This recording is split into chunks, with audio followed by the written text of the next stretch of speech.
ZPPS Chinchwan Urdu, cluster Amthana, taluka Sillod, subject Hindi.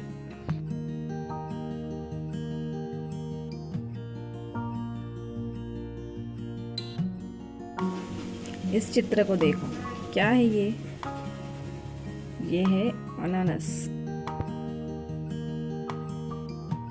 अब इस चित्र को देखो, क्या दिखाई दे रहा है? अरे ये तो अनार है। क्या आपको पसंद है अनार?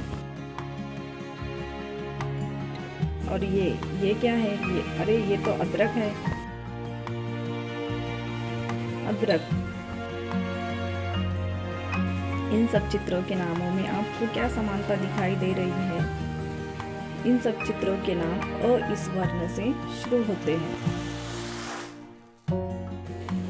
अनार, अमरूद, अदरक, अनानास, इन सब की पहली आवाज़ अ है। हिंदी में अ इस वर्ण को इस तरह से लिखते हैं।